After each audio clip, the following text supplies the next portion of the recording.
Morning, welcome to Community Voice. Good morning, Dino.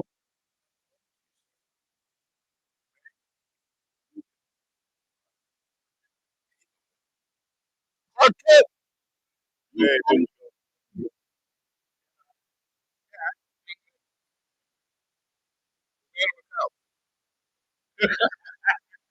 what is fun?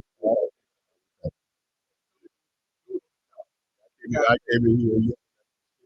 Oh, good morning, welcome to 414-445-2504. Well, first of all, let's get up there. You're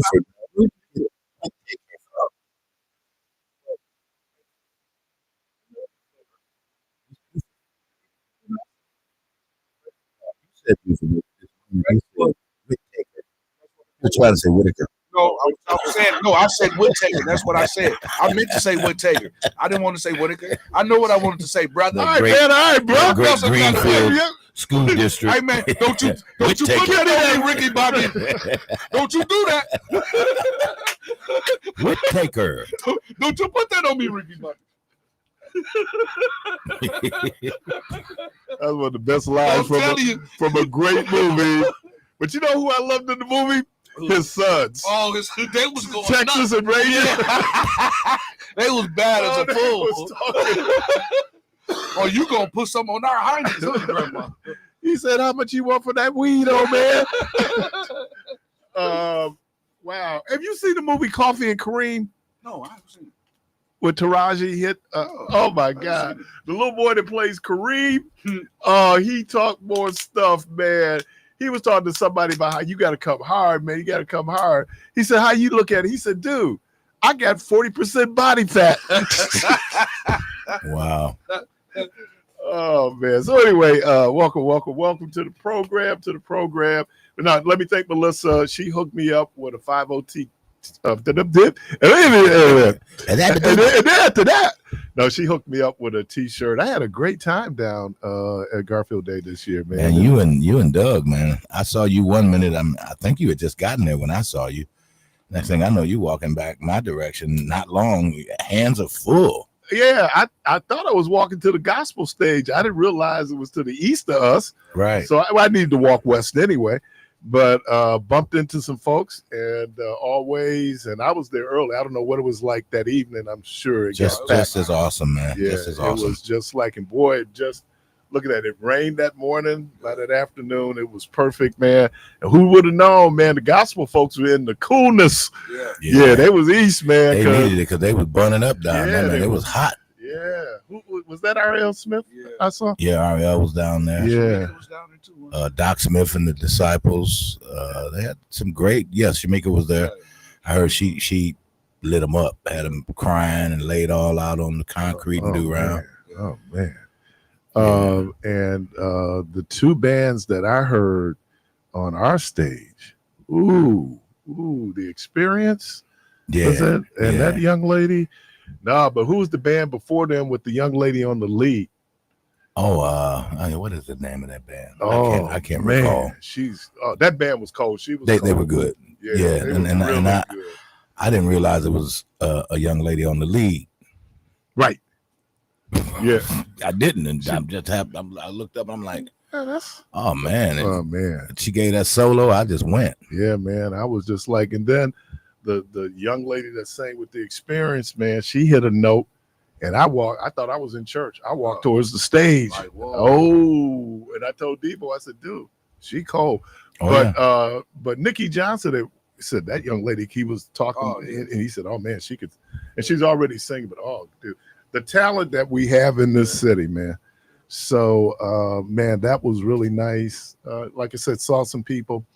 I also did get over to the class of 1975 Rufus King reunion. Shout out to all the folks there, Wayne Hibbler, all my guys over there. Again, that was my class, but I didn't go to King.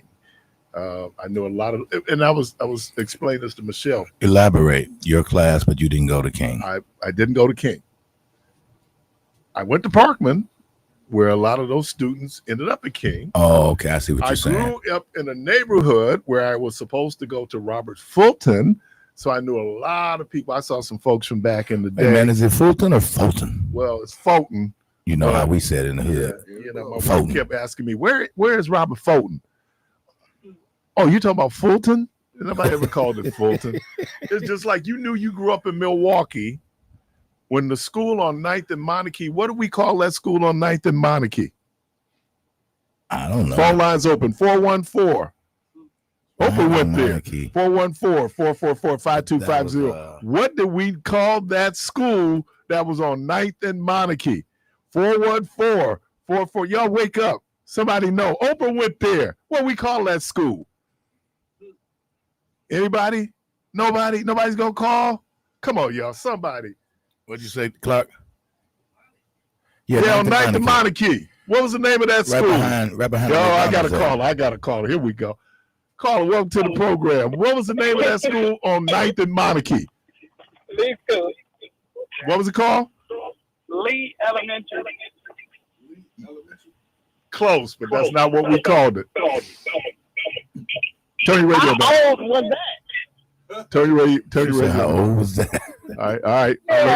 I'll get the next caller because I think they know. Caller, welcome to. I appreciate you. Caller, welcome to the program. What was the name of that school on 9th and Monarchy? It was called La Follette. No. Yeah. No, La Follette is on 9th and Ring. What was the name of that school? No, La Follette's on 9th. I know what I'm talking.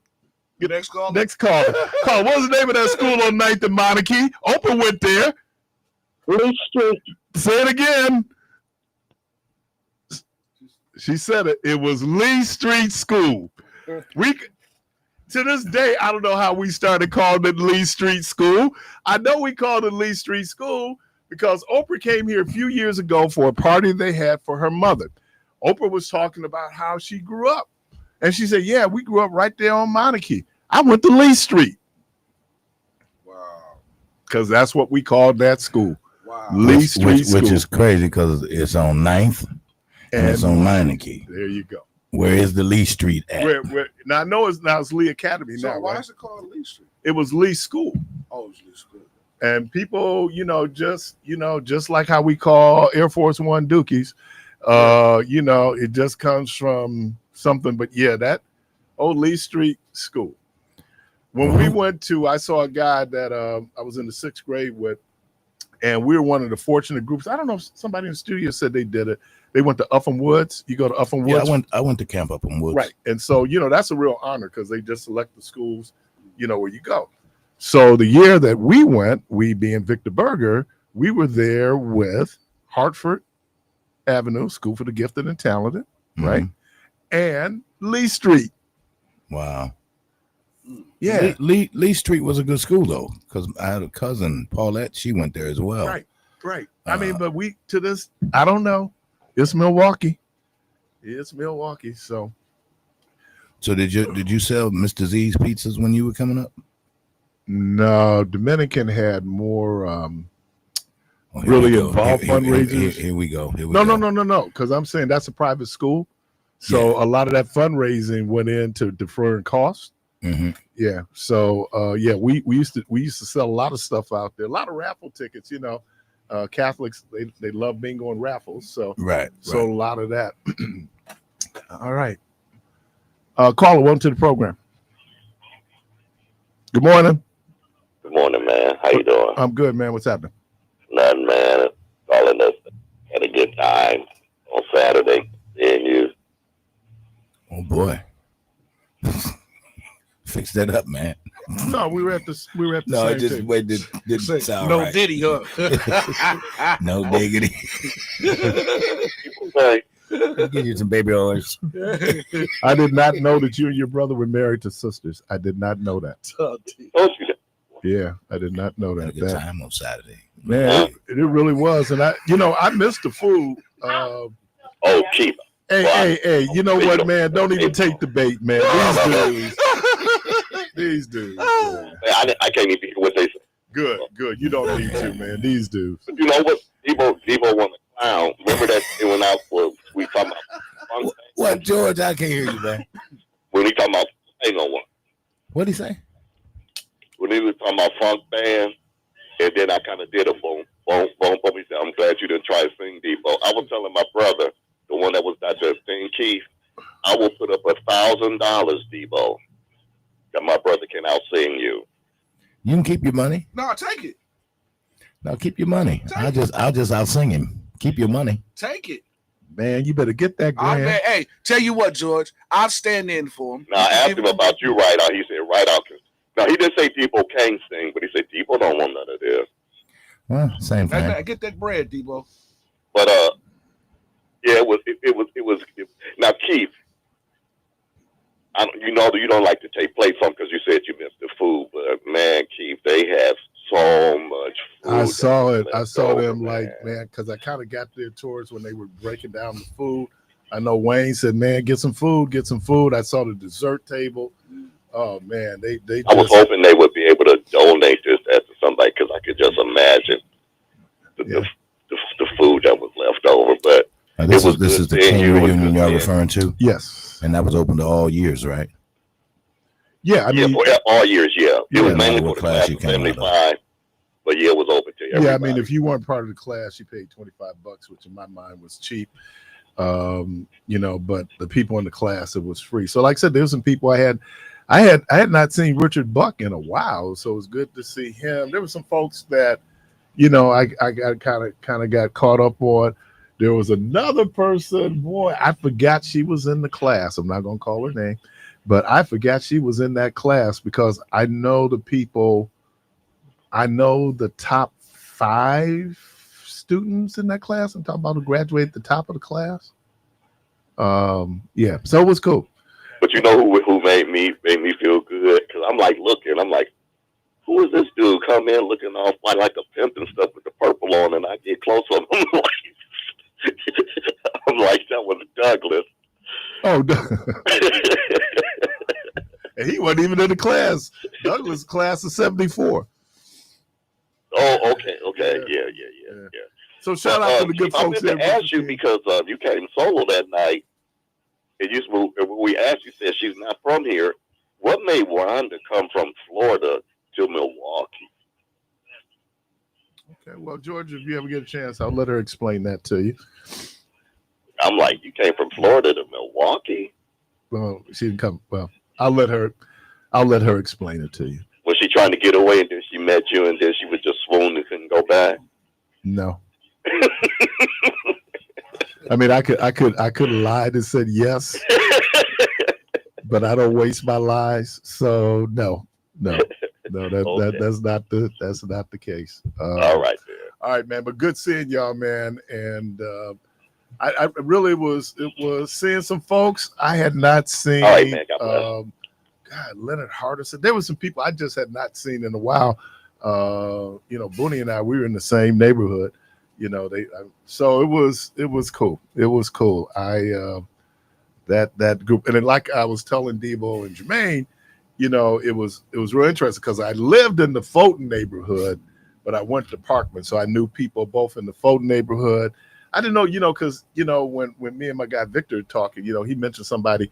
If you lived west of the freeway, I may or may not known you. I knew everybody I knew was east of the freeway, right? So those people then I end up meeting going to Parkman. That was a totally different neighborhood. Like I didn't really know, and it wasn't a Parkman school. I think they ended up going to Peckham. Jackie Robinson was that whole Our Avenue neighborhood. I didn't know anything about that neighborhood. I was kind of adjacent to that neighborhood because we would go to the Oasis Theater right there on the corner of 27th and Center. But I had no clue until I started playing AFY football that neighborhood even existed. I didn't know anything about Ben Franklin. I didn't find out about Ben Franklin until we did what they called the old biannual music festival, and Ben Franklin was one of the regional places we rehearsed. The thing I remember about that was I was at Victor Berger. We had a bus that took us over there. The kids from Green Bay had to walk. Wow. That I do remember. But I just wanted to see the people and see, what we've done with our lives. And I guess the statute of limitations is up on this. I did skip a lot of school at King, so I mean, I don't know why that was what it was. Okay, so was that it for my weekend? No, let me shout out all the kids. We had youth and children's church yesterday. We had 6 teenagers, which is great. So, and then the little kids, and Kennedy came to church with us yesterday. So, yep. Did you encounter folks that you thought were dead? No. I did. I ran into a couple people that, for whatever reason or another, I just didn't think that they were around anymore. And guess what? They were alive. Yeah. And they were there. And that's, and we're at this point in life now when you ask about people. You're at the point where you're scared to ask. Yeah, you're scared to ask because, it was like, I said, oh, man, what up with such a, oh, man, dude died. Like, oh, man, especially man. around after COVID, it's like, yeah, man, he died around COVID, man. Yeah, and we're getting a year older. I mean, we need to accept that. Yeah, for sure. That people are dying. Let me do this. So we say people are dying because, as the famous quote, people died who've never died before. Who said that? Donald Trump? Yeah. Now, I heard my guy call Michelle's program. Oh, yeah. Because he got hung up on. Yeah. And it wasn't him. He heard you hang up on someone, he said. Oh, did he? Oh, okay. Yeah. And but did he also know I caught the penalty box? What's that? Because they had turned my mic off because I dropped it. Yeah, I used dude's name on Friday. And then the one brother called in, and he was, I don't know why I'm recapping Michelle's program. He called in, and he was saying how Meech was able to get in.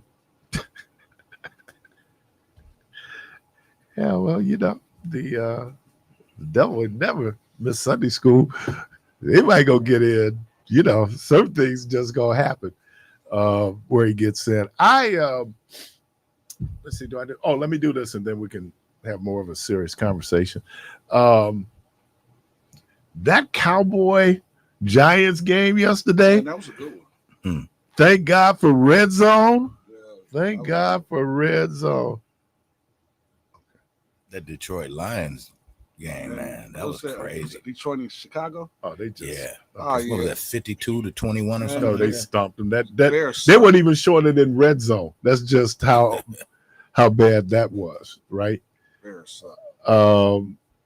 But man, and you know what happened? The Giants just ran out of gas. That's all it was. So wasn't it that turnover it was the turnover in the fourth quarter that when Russell threw that interception? No, Russell threw the pass to Neighbors.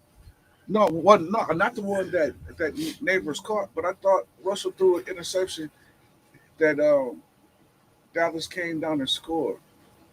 So maybe I'm wrong. Yeah, they went back and forth. They ended up. It was And then Dallas caught a penalty, so ended up going into overtime. But it was 37-37.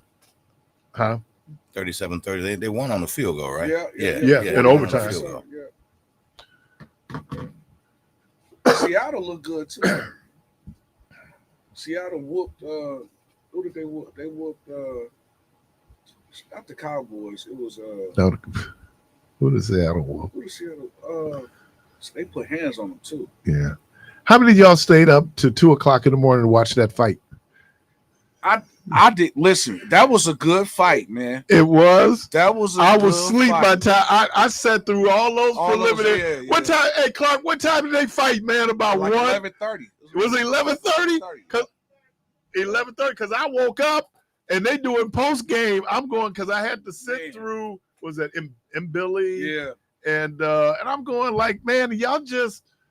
I know you in Vegas, and I should have known something was up because those preliminary fights wasn't nobody in the lower bowl. Yeah, nobody. Man, I woke up and I had to wake up about 1:30. Man, it was a good fight. I bet it was, but then that was a good one. But then it was like, why they make them so late, man? Well, I don't know. That is a good question. But that Arab dude made some money. Oh, they made Netflix. Woo! Netflix, man. I mean, they made millions. They, the number of people going in and they hyped the fight because I was talking to somebody. Oh, when I was leaving because George and Keith, they had the fight on the phone. It was like 8. I was like, dude, they ain't fighting anytime before 10. So I figured I get home out. I'm at home 10 o'clock. I tune in. Yeah. But no happenings, man. Yeah. Then I woke up. It was like, man. Yeah, 12 rounds. So you stayed up for the fight? Yeah, watched the whole thing. It was 12 rounds, man. It was a good fight. Like that 9th and 10th round, man, they really, really started going at it. And yeah, that who was it? Was it Alex and then Billy, the dude? That was actually a real good fight. I haven't been watching boxing lately, and it was. But that not to say it was late. I just because at least Tyson came on be like 9. Yeah, but that fight should have never came on because you couldn't watch it. It's like as soon as it came on, it was buffering and. So I mean, really? Yeah. Oh, I got great reception. No, for the Tyson fight. Oh, I didn't even watch that. Oh, I was going to say that wasn't even a fight. I would say for the Tyson and Jake Paul, man, they broke the internet. Yeah. So you want to catch a call? Or do a break? All right, so we catch a call and go to break. Okay, caller, welcome to the program. Oh, I lost him. All right. Hey, you're listening to Community Voice. Phone lines open 414 504 444 5250. I'll take a quick break. We'll be right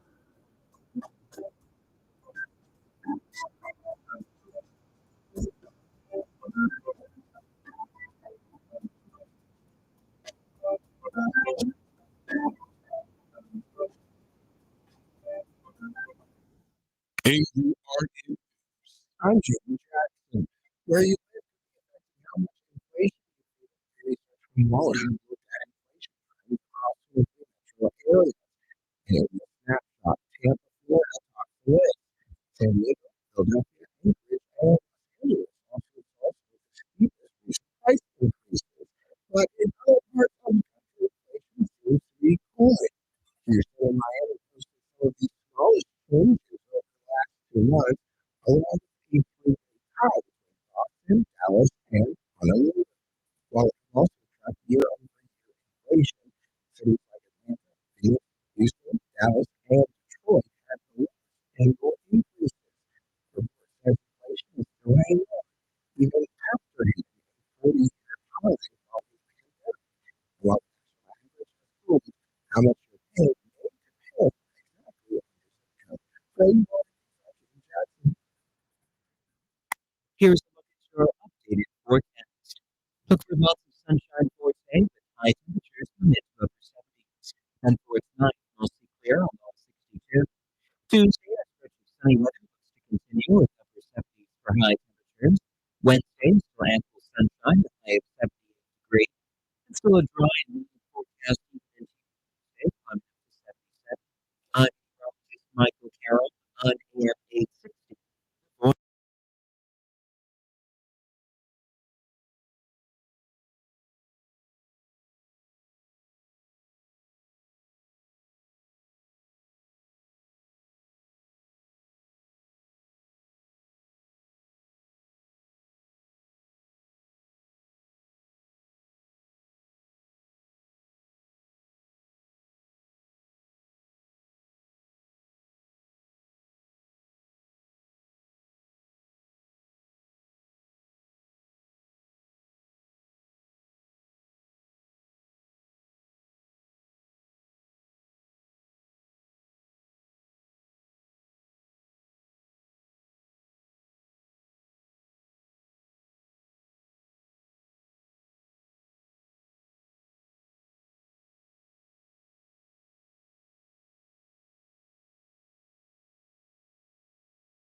Your host. Hey, welcome back to Community Voice. Caller, we thank you for your patience. Welcome to the program. Hey, good morning, Keith. And What's happening? hey, this is Indiana. What up, Indiana? Hey, man. You know, I had called and asked you guys or managed y'all that this fight was coming up because I knew that this was going to be a good one.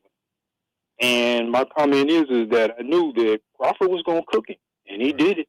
He did it. Yeah, unanimous decision, right? Yeah, but how close was it on the scorecard? oh, let me see. I'm pretty sure. I think it was 116 to 113, 115 to 112, something like that. That's pretty close. Yeah, it was very close. But what it did was it made him the 4-time undisputed champion. Yeah, man, and that means that nobody in this since 23 had accomplished that feat. Crawford's a bad boy. But baby, that's only been what, 2 years? What was that? You said since 23, so that's what, been 2 years? I'm in 1923. Oh, okay. All right. Well, yeah, that's 102. All right. Yeah. My bad. I'm in 1923.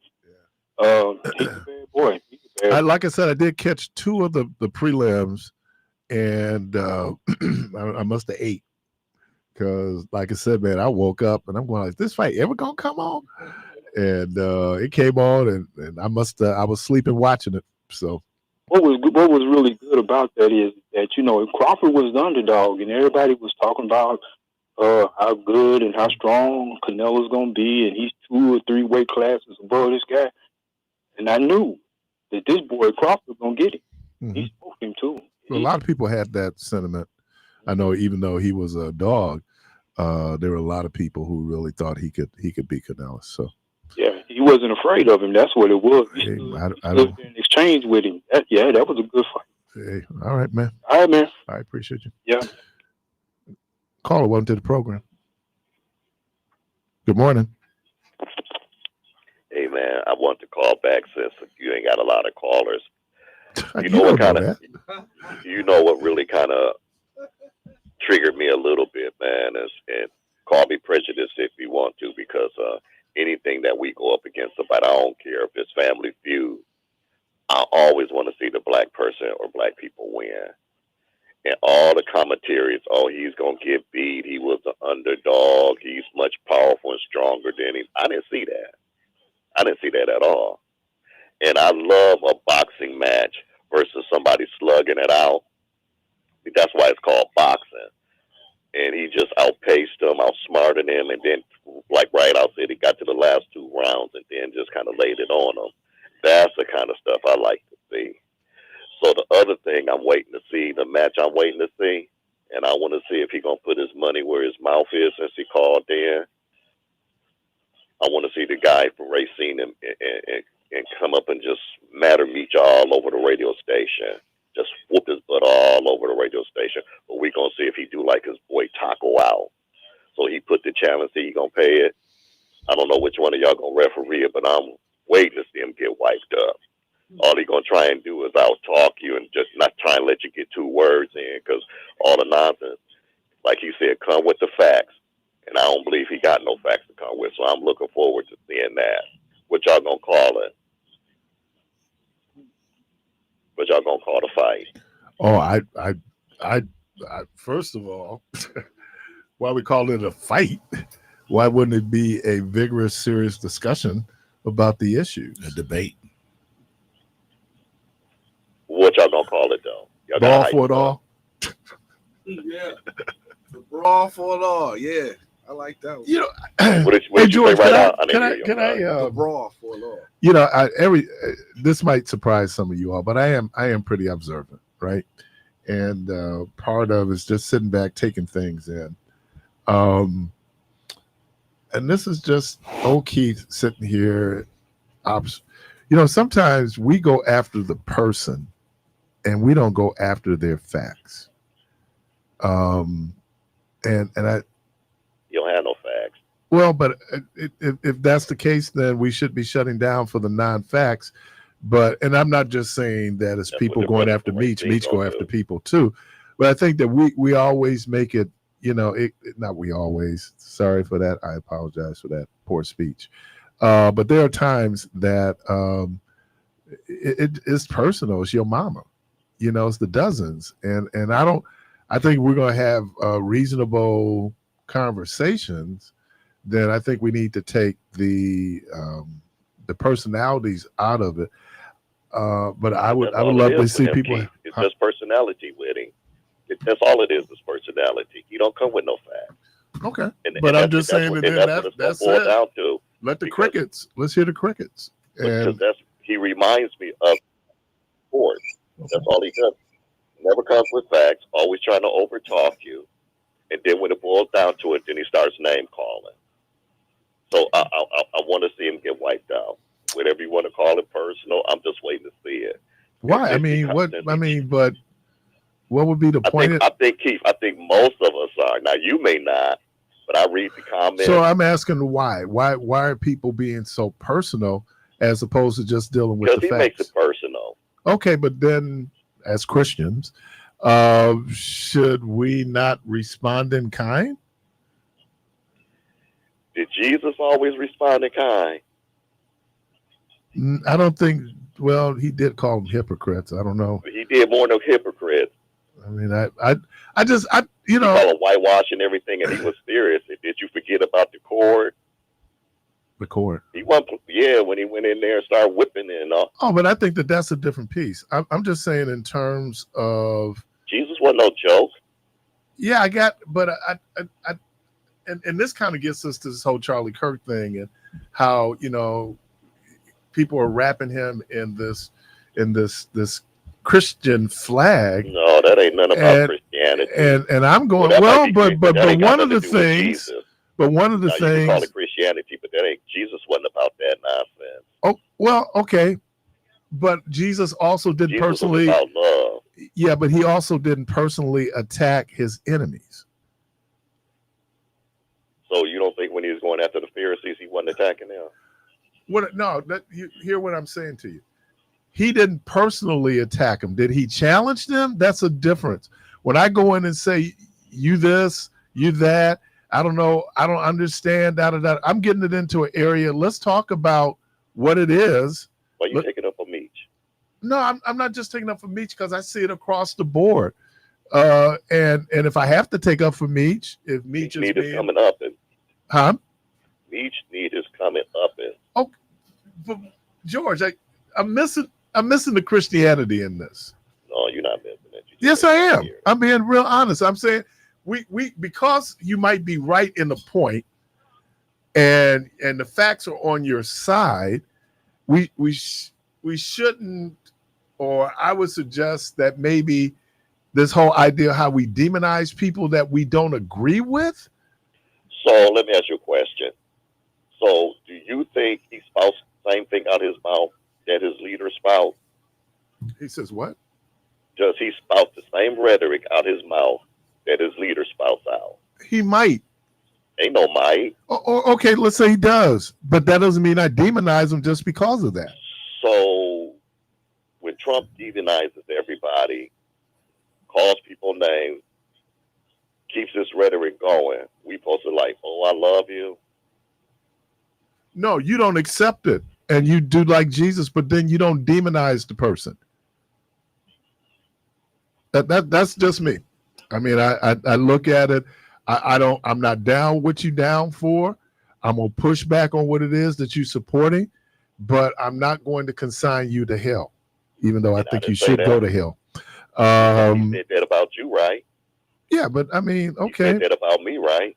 Yeah, but okay, I don't have to respond to that because he has no control over whether I go to heaven or hell.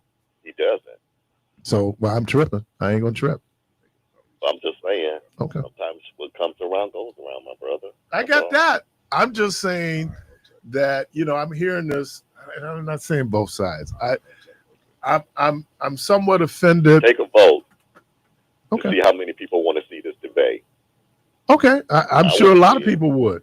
And ask how many people want to see him get wiped off the map. Okay. I do. Okay. All right, brother. I appreciate you. Thanks. Here I go, coming here talking about Jesus. Caller, welcome to the program. What am I on? Good morning. Good morning to you. It's your little brother calling. Oh, now you my little brother. I've been your little brother. I ain't never claimed to be bigger than you Oh, okay. in stature and age. Oh, okay. Yeah, come on. Every time I talk to you, I always say big brother. I always say, look, you know what? Even a little guy littler than me, I address him as big brother because don't nobody want to be called little brother, really. You know. But anyway, George just called in, and George has a bad habit, and I do call his name because he and I used to text a little bit, and we still text a little bit, and we fight. But I would invite him in if they can arrange that debate for him. I'm tired of these people talking about my stuff is non-factual. It's non-factual because they're unlearned, see? If they would be even familiar with some of the things that I talk about, then they would know that this is not an untruth, or it's because they're unlearned. Like I've said some things to you, and I didn't think you would know about it, and you knew about it because you learned, you done learned up on it. And I ain't trying to stroke your back, man. I want you to keep itching, okay? But at the same time, if I gotta scratch your back, and you do know something, Keith, I just gotta scratch your back. So let me ask you the same question I asked George. Sure. Can we debate facts without making it personal? Of course. Hey, I don't do nothing personal. I'm not. Hey, personal. I'm just asking a general question. Yeah. So that's what I would think would be a worthwhile conversation.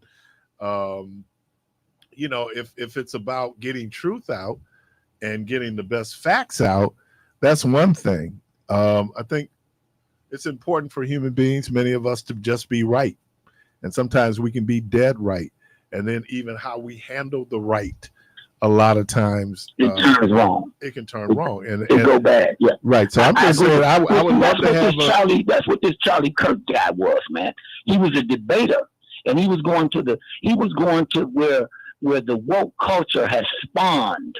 It has spawned in our educational system. That's the reason why the Republicans are withdrawing from the support of our educational system.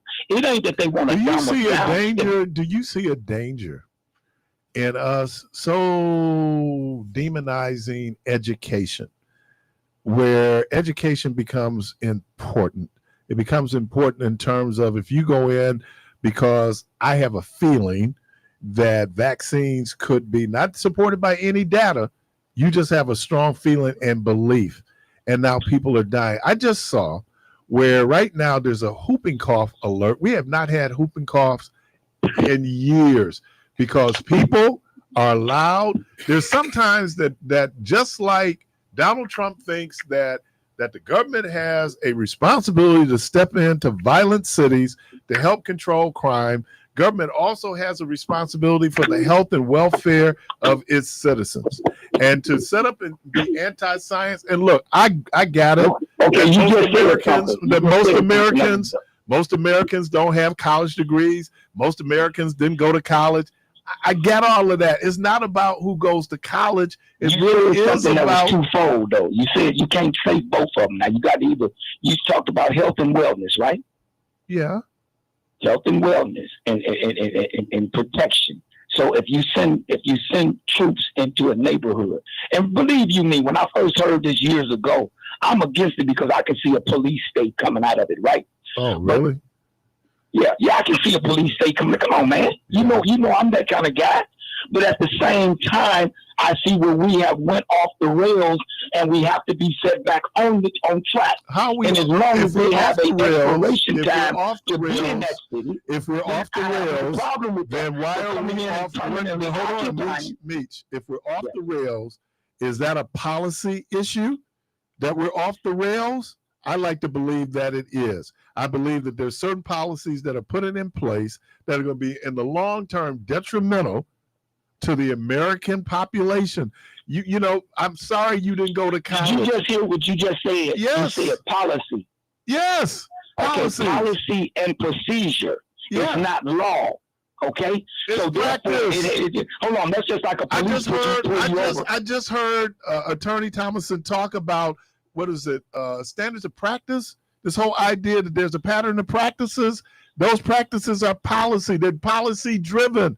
So these things that we sit up here and discuss, they're not law. That's just like when a police officer pull you over and set you on the curb and say this is a policy and procedure. This is just a policy and a procedure. Hey, bro, this is not law. As a matter of fact, it's a violation of my human rights to indignate me and put me out here on this curb. So it's a policy. It's not law. It is so what policies. we have to do is get back to law. Government works with laws and policies and codes and statutes, but it's also then how those policies are then either being applied or not being applied. For example, the Justice Department has pretty much gutted its Civil Rights Division. They have pulled back on consent decrees on police in Louisville, police in Memphis. An executive order. Wait a minute, it's still a policy. Yeah, but hold on. It's actually law protected. It's a policy. It's a policy. Temporary and law this is where we miss it. So the government is a federal law at that point.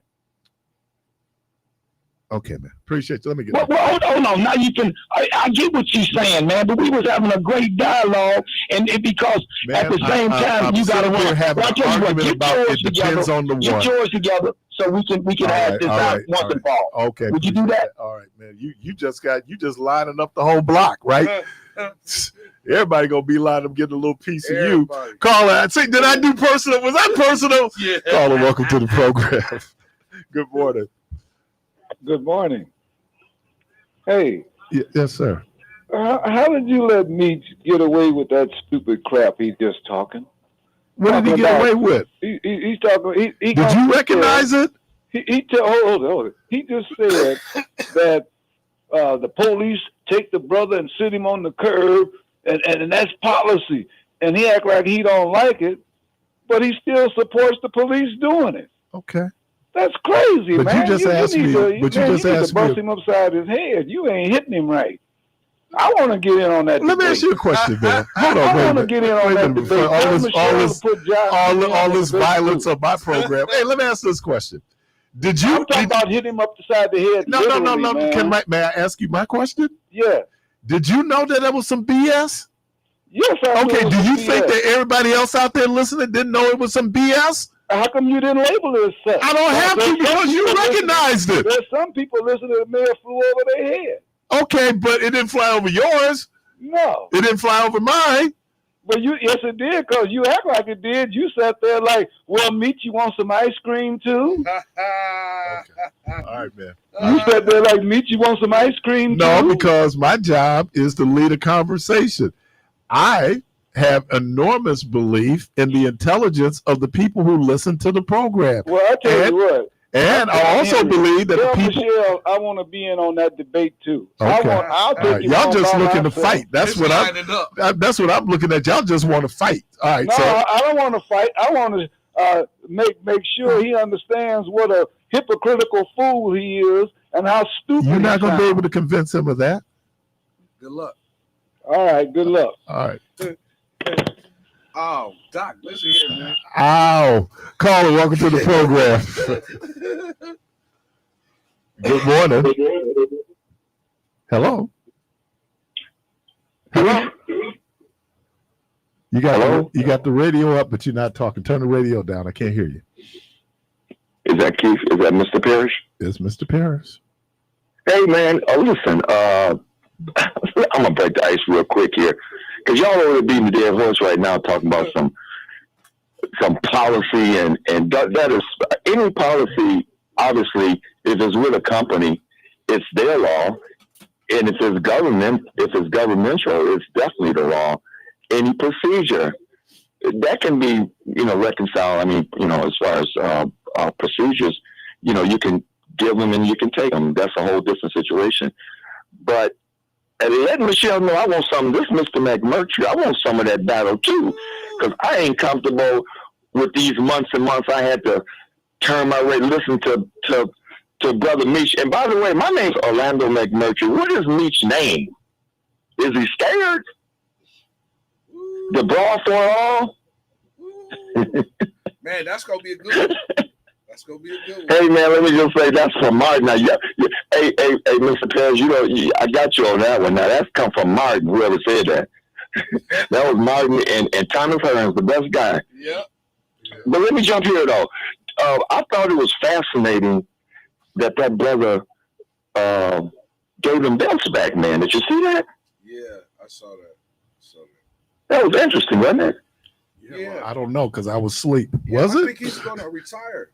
Who's that? He gave all 5 of them belts back, man. And he only did it out of respect. Yeah.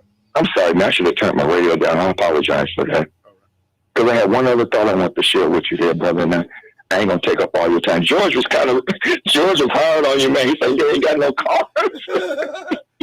Yeah, no, I'm sitting up here looking at my thing, thinking like, whoa, I think I do have some callers. I got somebody in the queue right You're now. awesome, brother. So. Now, you know, Michelle starts out hard, and you kind of gradually progress to hard. I'll be trying not to, bro. I just want to keep it really mellow. That's okay, man. You're a Christian too, brother. I'm not saying she's not, but you know. I'm a mellow kind of fellow, man. I'm trying to keep it on the even, and boy, oh boy, people come and get you off your square every day. But I do want to say that George did bring in. I worked with George for many years.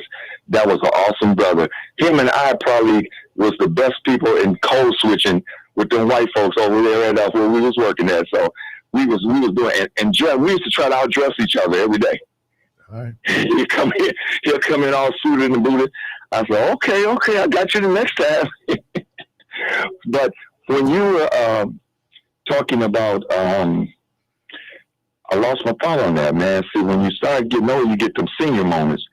I think that brother might have been pushing the envelope a little too far when he said that the belts that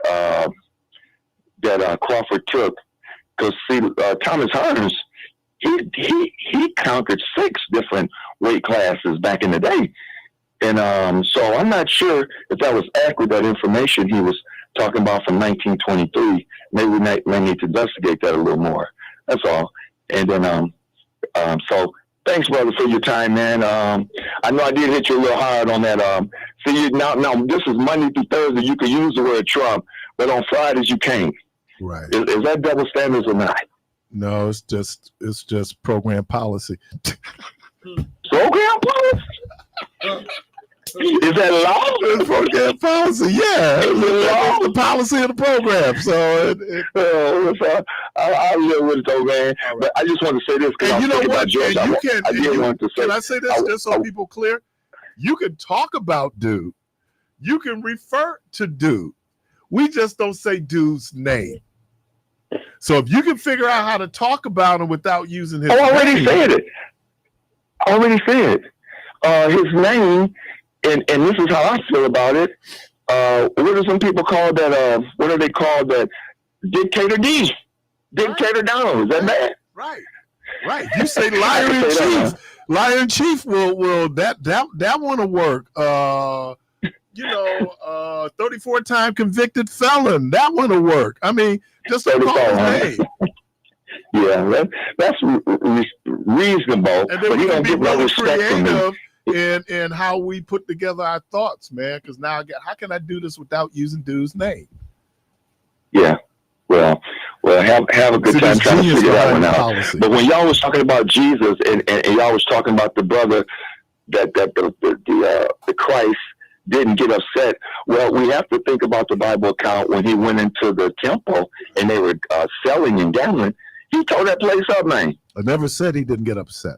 I said what Jesus did not I didn't do. say you. I want to be clear. What I said and what I was saying to George and Meach was that Jesus didn't demonize the people he disagreed with.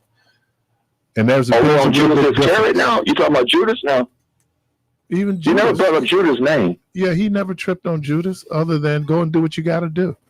I mean, I that's the hard part about. No, he said somebody would disown me when he was with his disciples. He said somebody would disown me within this group. And then as Jesus was leaving, he said that you need to do quickly. Absolutely. So what is the point that you were making? The point that I was making was, and I will say it again, Jesus didn't personalize and demonize people he disagreed with. That's all I'm saying. Well, he used parables. He used parables to somewhat demonize him. Well, He would always make analogies, you know, to kind of go where he needed to go, which is a beautiful thing. Let me is that fair to say? Let me put it on Chestnut. I'll put it on Chestnut Hill. Jesus didn't say your mama. That's what I'm trying to get to, y'all. That's all I'm trying to get to. Okay? Mm-hmm. All right. Appreciate you, man. Thank you for listening.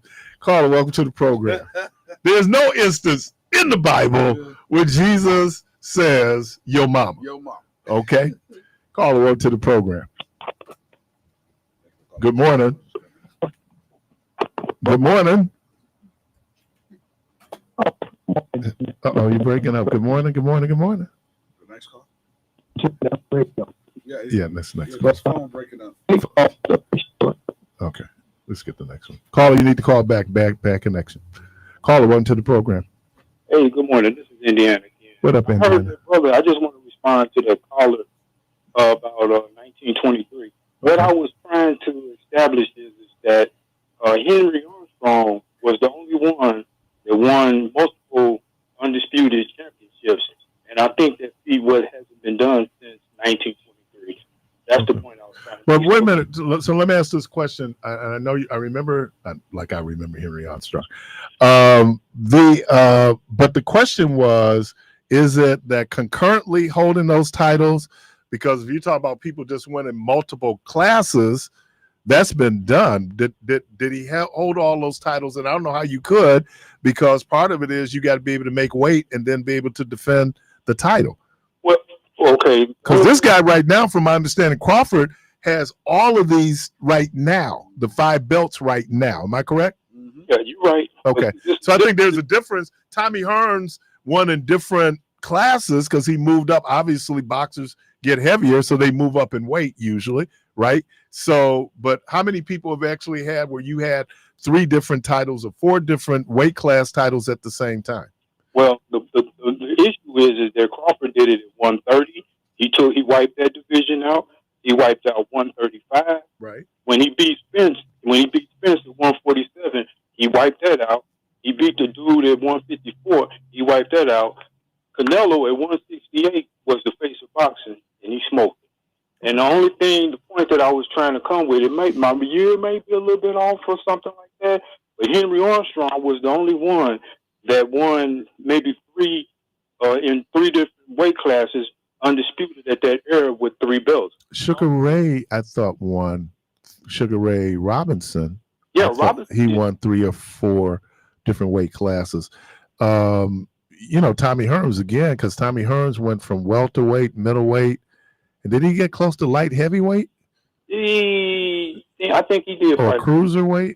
Yeah. The difference is that this is the new era with 4 belts. Those guys were fighting with 3 belt era.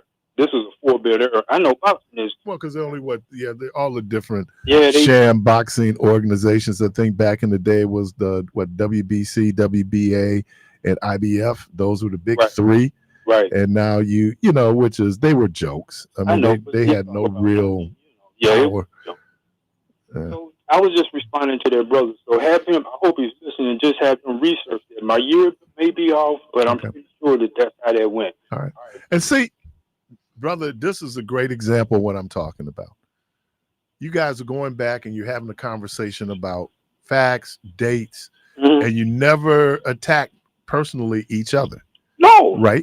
No, because see, I could be wrong as far as what year. Mm-hmm. But you know what I'm saying? So that's what we're supposed to do. Oh, yeah. And that's the point I was making to George, the point I was making to Meech, is that Jesus didn't say your mama. And all that, now we done got off the point, and now what my mama got to do with how many belts Henry Armstrong had. Right. Well, your mama back. I don't want to make no argument. I just want to, because he has said that I think he was off. So I just wanted to establish what I was really saying, because it may have came off that I just said that he was the only one. But basically, I wanted to say that Henry Armstrong, which I didn't call his name, was the only one in history that accomplished that feat. Right. And Crawford beat him. Yeah. And how difficult that is. Or even people who go back and in the same weight class come back and win after they no longer have the belt. I'm gonna tell you this, man. You know, you spoke of. I mean, I love Leonard. I love Hearns. I love Hagler, who I really, really like. But Crawford's gonna go down in history. Probably one of the fighters in history. But I'm gonna say here's the difference though. The people that you just listed, before you listed him, all those people were contemporaries. I don't know who's his contemporary now. You know, you knew Hagler was out there, you knew Hearns was out there, you knew Leonard was out there. Who was the other guy? Duran was there. Duran. I mean, these guys are boxing during the same time, right? You know, and I'm just saying, so when you list that, it's talking about how difficult it was, and again, we're talking about welterweight to middleweight. That class, man, it was it was a different time. I think now you don't necessarily see that. You had like the Floyd Mayweather. It was just Floyd Mayweather. Nobody else out there was even near the stature of Floyd Mayweather. So, I think in the yellow, at this point in this era, Right. But that's only two. this man to be. All right, you listen to the yeah, tell live with the 414-445-250.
All right, welcome back. And though it's not first Monday, we have a regular monthly feature called Connect with the Department of Health and Human Services, Milwaukee County.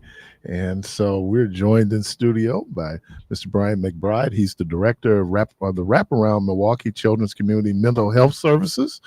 And then Rashawn, did I do it right?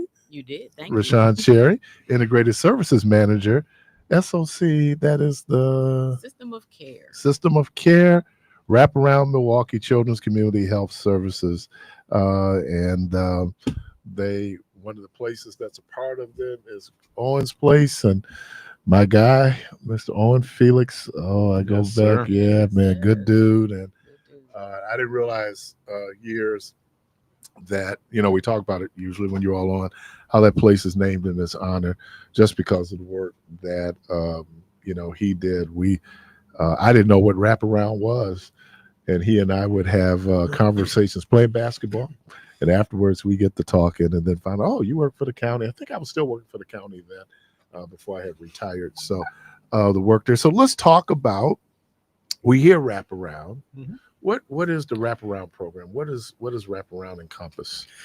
So overall, Wraparound Milwaukee is the children's community mental health programming for all of the county, all of Milwaukee County. What we do is provide services, supports, resources for youth, and that's really anywhere between 5 years old and 23 years old.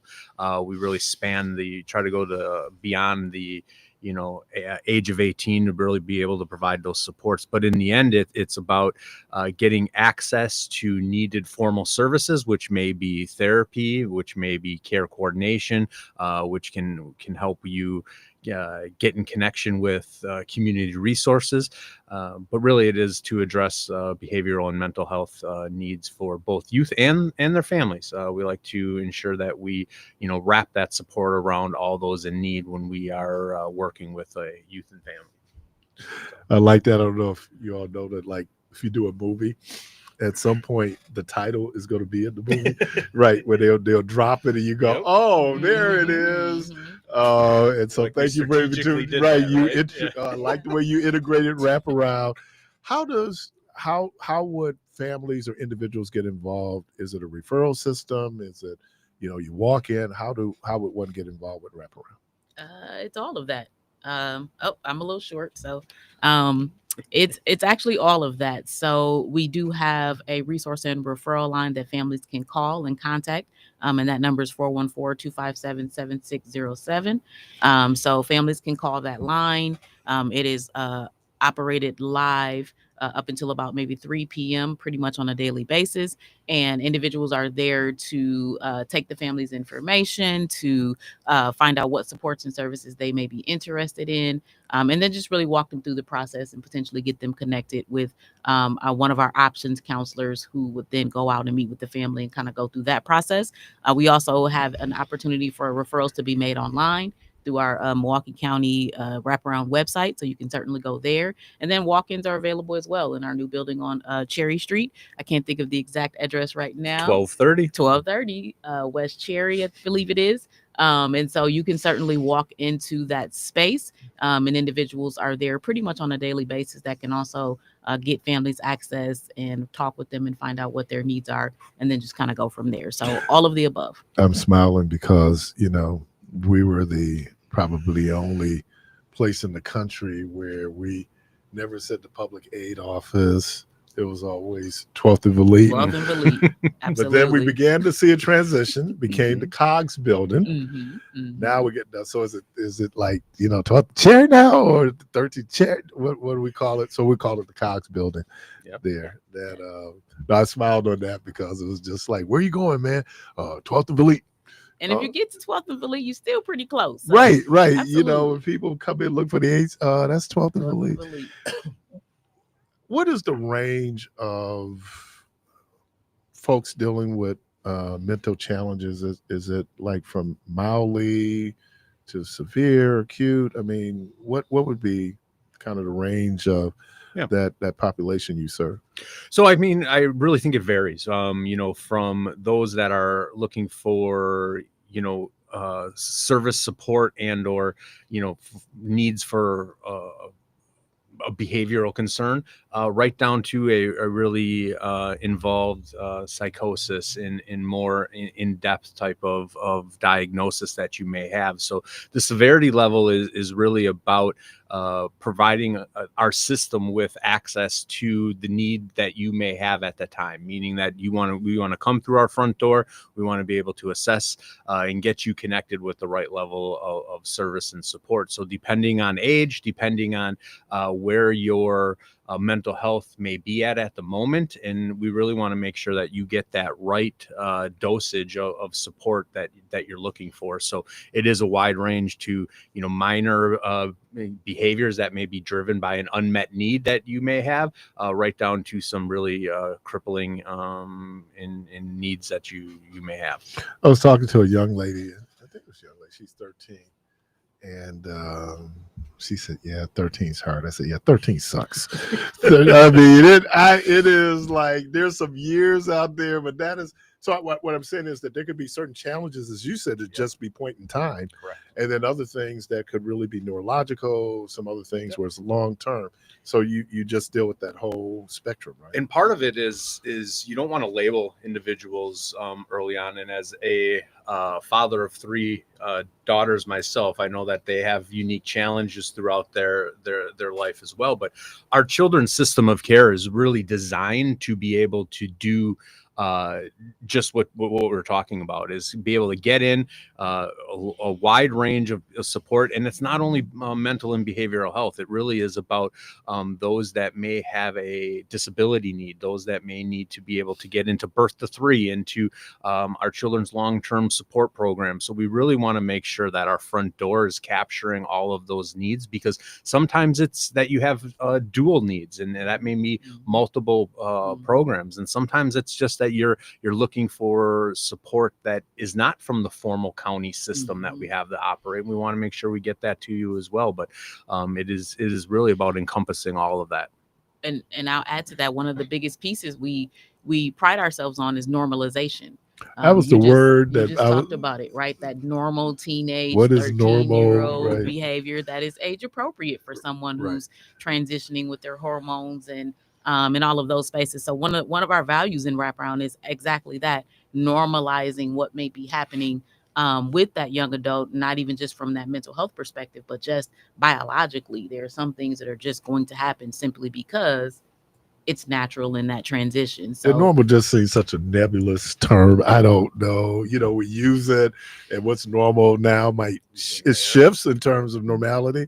But as you say, being able to normalize certain things. How about raising just the level of awareness that this could be, for example, point in time, or I'm talking about the family, and because a lot of times it is the families that are in denial about the behavior. And we got a lot of things like shame, all these different things to help people, and then that gets in the way of people getting the help that they need. There is that stigma, and in the end, it is something that we try to break down as much as we can. And the kids nowadays, they're more willing to talk about things than I think generations before them are, which is a great thing. That doesn't mean though that they're still not trying to mask or hide, certain things that they have going on with them. But stigma is a real thing, and the more that we can address it, and the more that we can talk about it, I think the better off our community overall is going to be, just because we have people talking and people being able to get their needs met. And people are trained to do this. So then we understand, as you just said, we have to take age into account. We have to take some other things into account. But once certain challenges have been identified, then what is the next steps after that? Or maybe you've already explained that. I think the next step is, once those challenges have actually been identified, then it is connecting families with those particular resources that can meet those needs. And so that may be enrolling into one of our wraparound programs where you're going to get that care coordination component wrapped around you. So that's going to consist of a care coordinator. It might consist of some crisis stabilization support. It might consist of therapeutic supports, peer support, individual skill development support. But ideally, it's going to be based upon what those needs are for that very specific family, because you talked about it, that normal for one is not normal for another. So everything needs to be individualized according to those needs. So the next step is certainly just figuring that out, developing that plan, and then putting those supports in place that are going to support that family through that plan. And that includes the family. We say in wraparound, nothing about the family without the family. We truly believe that the family has to support those individuals, because those families need to stay together. And when we're not there, that family is there. So that is a huge families are the experts. Yep. Can we just have a geek moment here? So how long have this approach to dealing with youth mental health issues, wraparound, how long has that been? Yeah, so we're proud to say that Wraparound Milwaukee is in its 30th year of providing supports here for the residents of Milwaukee County. And we can say for, those 30 years, it was really the initiatives of Wraparound Milwaukee and how we provided services and support that became an international model, became a national model for us to be able to provide services and supports. And we haven't stopped. Every time changes come, we have to figure out how we can provide those services. But at the end, the core values are still there, and what we believe in and how we're able to provide those services. So proud to say that it's 30 years strong, and we're not going anywhere. How long have you all been doing it? Our path is similar. I think we started out as care coordinators, and so 2009, I believe, is when I started working with Wraparound Milwaukee. I was working for a community-based organization at that time. Started out as a care coordinator and then moved into leadership and consistently working with families, and then kind of moved my way up to what we call the administration side of within Wraparound, within the county itself. So my journey goes back to 2009. Yeah, the gray hair shows that I've been around for a little bit of time myself, but 2002, early part of 2002, so just over 24 years now. Started off as Rashawn says, care coordinator, and I've worked my way. And part of what really drives me on a day-to-day basis is about implementing and making sure that there's something new, something creative, something out there that is going to be helpful to the community. Kids are back in school now. So is there like school-based support in terms of wraparound? Yeah, I mean, overall, one of the things that we see is a very large increase in the amount of contacts that we have with students at this time of year. And it really becomes that, teachers are reaching out to parents, and that parents are noticing, some type of changes. But we've always said that this is the time of year when kids come off of the summer, and now they're in a more structured environment, and people are seeing them, and there might be marks and changes to their behavior and what's showing up at the schools. So we do see a lot of increase in our referrals there. What we also are able to do is provide, services and supports to the schools as needed in those individual cases. So, I know throughout MPS there are agencies that are working with those schools specifically, but for us, it's really about making sure that we're able to support what the needs of the schools are and what those students are. But we do certainly view all of the school districts as partners in this, because they spend a large amount of time throughout the year with students. Discuss the 3 to 9 year old. Is that like identifying things earlier, or what's that based in? Sure. I think overall what we're trying to do is get as early as possible to be able to support families. And while we have a very strong birth to 3 program here for children with disabilities and with needs, part of what we really want to address is how can we help a family earlier? We're not, like I said, we don't want to necessarily label and or create our own stigma for families, but the sooner we can be of support in whatever means that is, and we're not even trying to talk about just mental health services, but if we can get in there, we're talking about prevention, we're talking about coping skills, we're talking about understanding, what we may see developmentally is all a part of somebody's growth. And we're really trying to focus in spaces that, we historically don't spend a lot of time, but that doesn't mean that there's not a need. Yeah. If we get in there sooner, we feel like we can potentially keep individuals and families from going into the system in a deeper way. So that age is critical when you talk about some of those behaviors, some of those things that families may be seeing that they're not quite sure, and just want to get that support early because it is impactful for everything, the child's learning, development, all of it socially. So those pieces that's a critical age when you talk about that particular age group. It's just that intervention early. And that's the whole societal pieces. I was sitting there thinking about that age group. Is it the 3rd grade, 4th grade? They're basing prisons being built. I don't know if it's 3rd grade, 4th grade, based on test scores and other things. So if you're in here also, because I would like to believe that a child's mental health will impact on behaviors, and certain behaviors then could lead to them being introduced to the criminal justice system. So because I think it's 3rd or 4th grade or something like, and I don't know how much of that is based in fact, but just the idea of catching it early enough, because a lot of these things probably could be treated, right? Mm-hmm.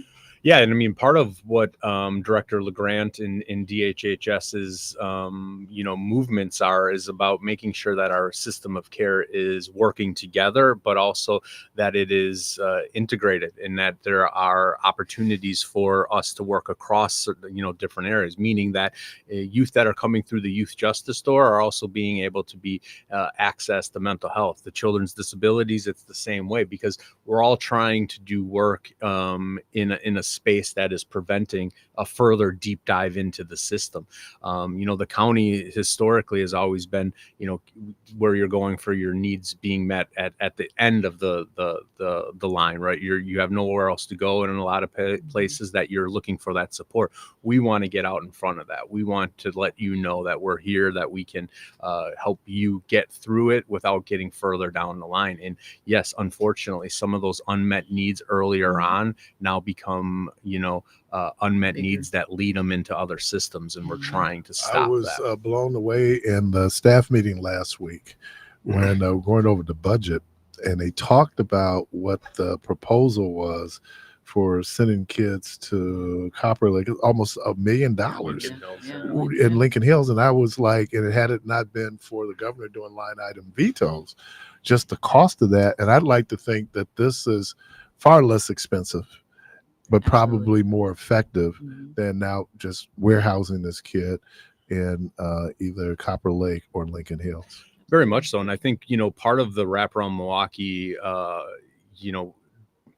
say over the 30 years, it was just that. It was being able to prove that you can treat a kid and give them the help and support that they need in their community with their family, and you can do it for far less, and that your investment is then in the youth, their community, and everything around them. Because you take somebody out of their home doesn't mean that they're going to be able to automatically fix it. They have to come back, and we have to be able to work with those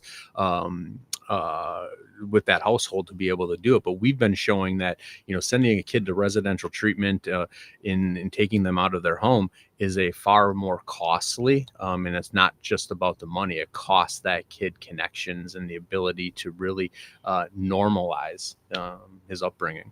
Yeah, I won't even, I'm sorry. And to continue on that, like, it also isn't that, like you talked about, Brian, the youth is coming back to this community. So where is that financial piece coming from when you do send them for that cost? You're sending them to a place like you talked about in terms of a warehouse, but then they're going to transition back into the community. And so, helping to support them to learn those skills, to maintain themselves within their community certainly is a better return on that investment than actually, like you talked about, just kind of putting them somewhere to warehouse them. And what people may or may not know is that is an unfunded mandate. We be in Milwaukee County for those kids being in Lincoln Hills and Copper Lake. So if they're able to, not just you talk about the cost, obviously, but just the human cost that, family cost. right, that you really can't quantify, right? I mean, when you look at it and the benefit to society, I was trying to get to the glass half full as opposed to the glass being half empty. Sure.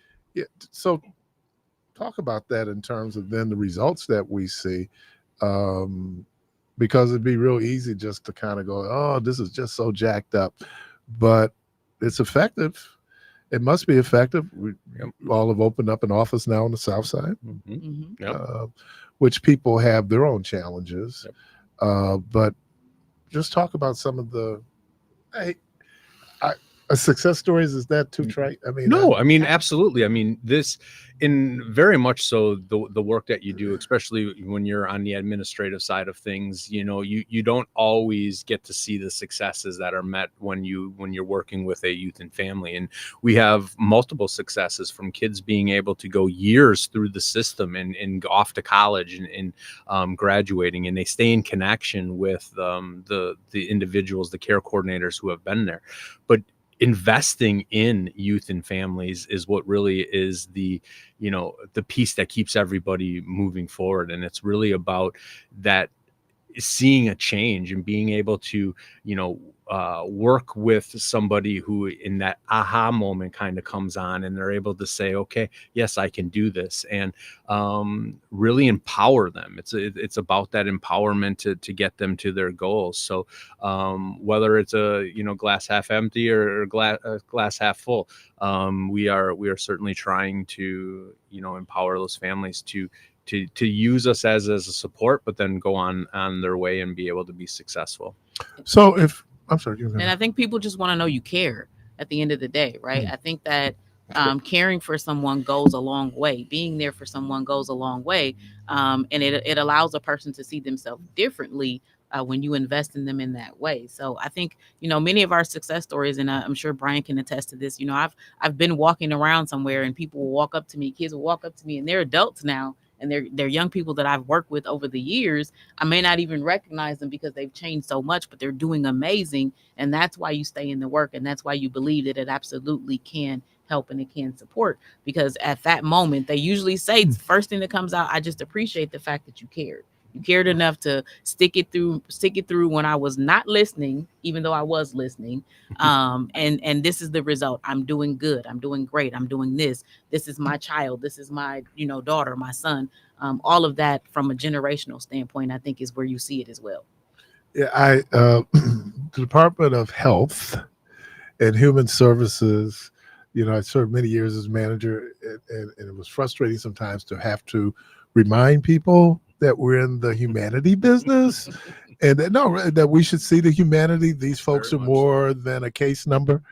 I mean, these are lives there, and either directly or indirectly, we're impacted by how they, live their lives. And again, cost, we talk about the cost to the county, to the state, but there's also the human cost there too. So, yeah. And I really believe that any of us are truly one decision away from needing the additional support that is potentially being offered. So when human business is this is service work, so you have to have the heart to do this work. Because otherwise, it will hit you very different. But we're many of us just a decision away from some of the things. If you want folks want to take advantage of, is there some contact information? Yep. I think the resource and referral line is probably going to be the best bet. Again, that number is 414-257-7607. The individuals on that line certainly can walk them through all that programming, what we have to offer. And also, if it's not necessarily that they're interested in our programming, they have knowledge about any access to services across the Department of Human Services. So I think that's a good place to start. Yeah, and I think accessing it through our intake line, get assigned an office counselor to go through the assessment process. That we have, programs that are called comprehensive services. Our core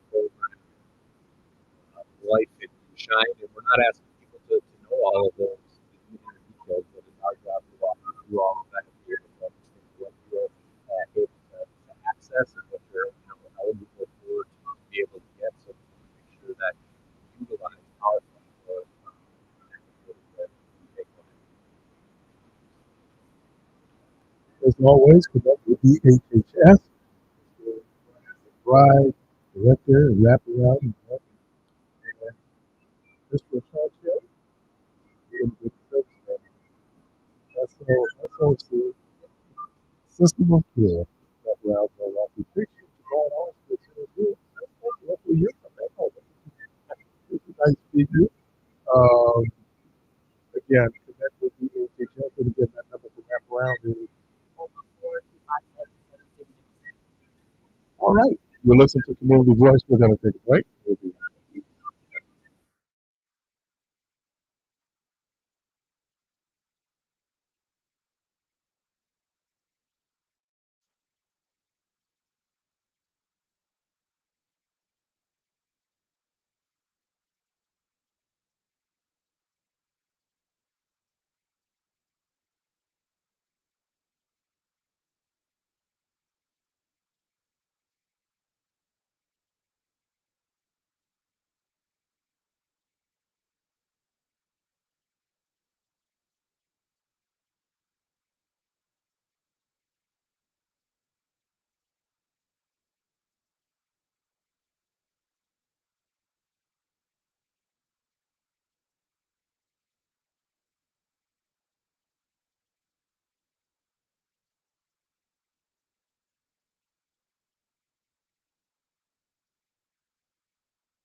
AM and 106.5 FM with your host, Keith Parrish.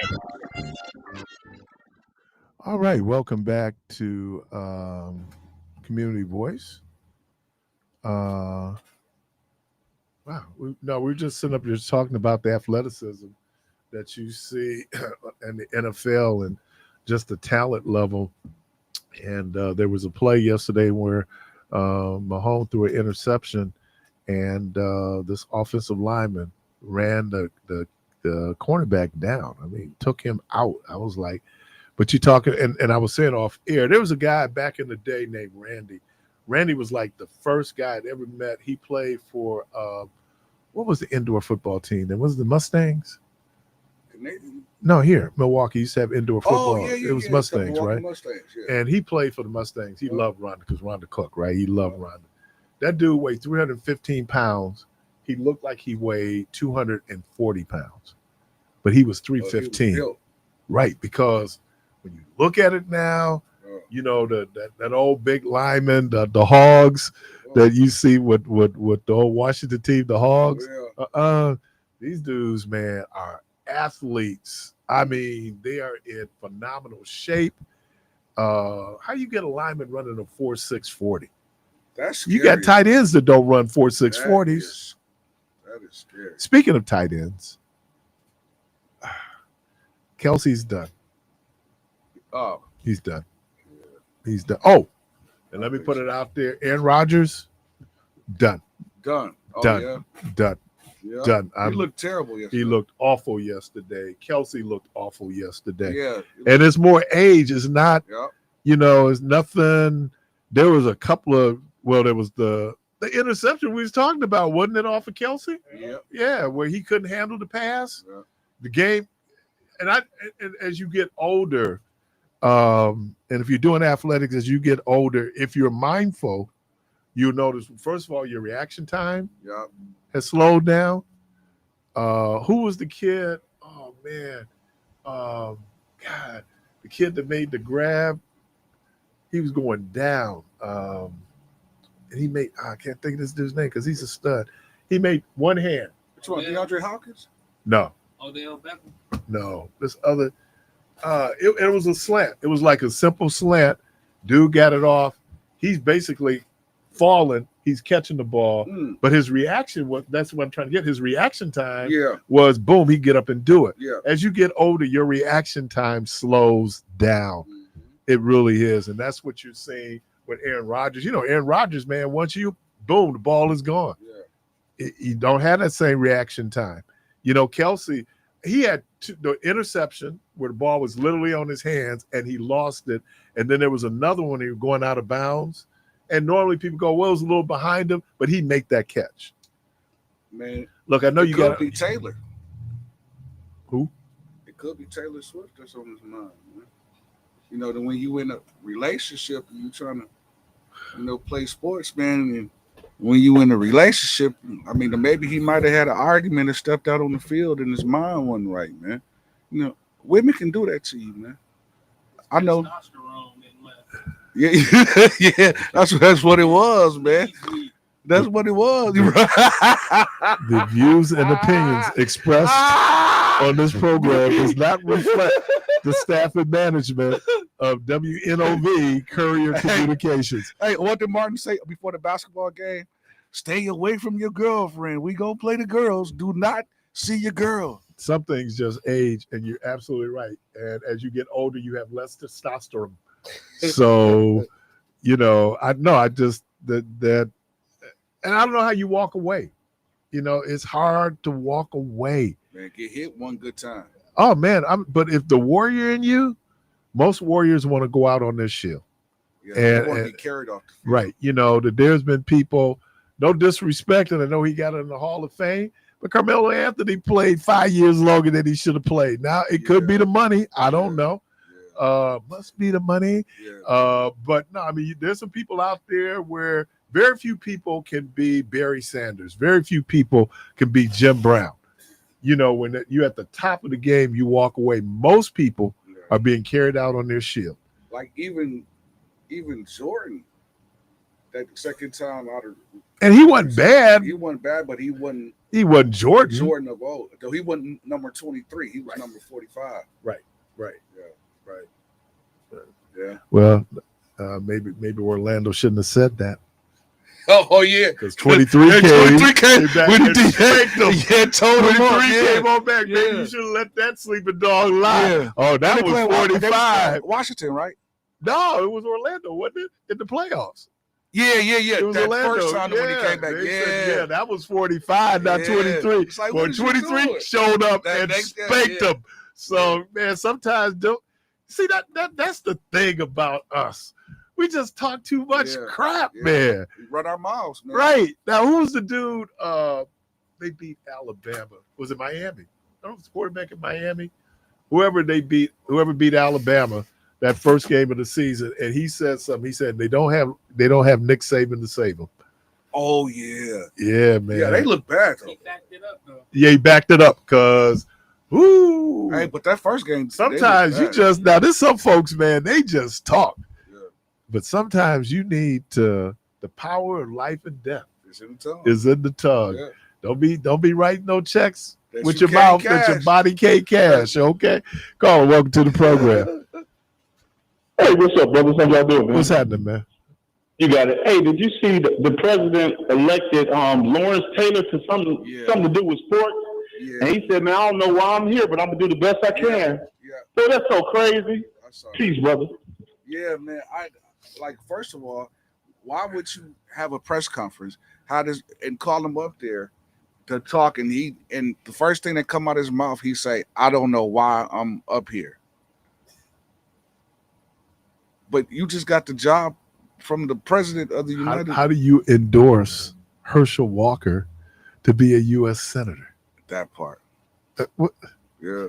I mean, how did Donald Trump get the job as president? Oh yeah, and Rhonda texts me, and I will do it on Friday. I'm sure DJ will remind me to do it on Friday.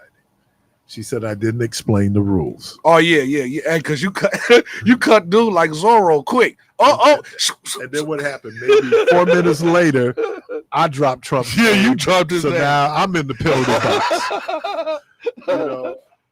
You know, because you feel you have those Kamala Harris moments where you go, this. Yeah. I mean, you catch yourself like, Man, I just and I have to watch them. I have a fiduciary responsibility, obviously, to watch them because if I'm commentating on them, I need to be able to say, I know, I watched what he said, or I read what he said. Wow. Man, listen, a wild moment that I've seen watching this guy was when they asked him about his friend Charlie Kirk's death. And this dude said, he started talking about the ballroom that they're building at the White House. Said, but that they've been trying to get this built for 150 years, and he's finally getting it done.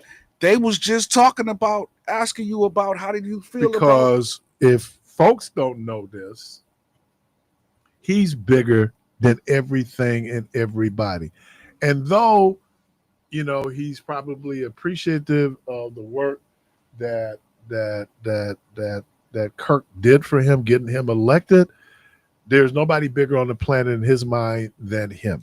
And it really changed. And so even he was getting on the plane, he was getting on the helicopter flying back to DC last night, and they had one of these tarmac interviews, and they said, so are you going to the funeral? He got it off the funeral, and no, I'm going to Europe. I'm going to England. And then when I get back, they wanted to know, was the first lady going to go? No, it's back on me. And then the question becomes, folks, be concerned. If they put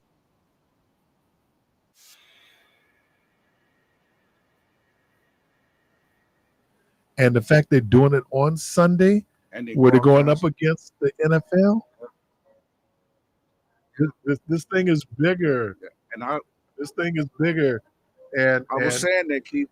I was saying it. And we're not even getting into the fact, I'm not going to get into that he died. Of course, everybody knows that wasn't right. Now, Michelle said something that I thought Yeah, and I watched my guy Spencer, who all of it so peaceful and so measured. This dude was like inflammatory. And what he was hoping against was that it wouldn't be a Mormon kid. I'll say it again. A Mormon kid from a MAGA family. And I gotta go. What does the dude he's living with transitioning from male to female have to do with anything? Because they're trying to tie it in to the Right. trend. Right. And this person has been nothing but cooperative. Not only that, but you got people in Congress that came out right after this happened and said that the Democrats have to own it because they fought. And then when the reporter asked her, well, do the Republicans own what happened in Minnesota? She turned around and said, we're talking about Charlie Kirk here. What? Let me thank Brian McBride. Let me thank Sean Cherry on the floor. Myra, thank you. Debo, thank you. Thank you. Juan, thank you. Look, Ken. Yeah, thank you. Good Lord willing, creek no rise. So talk to you guys always. That's in this place of peace.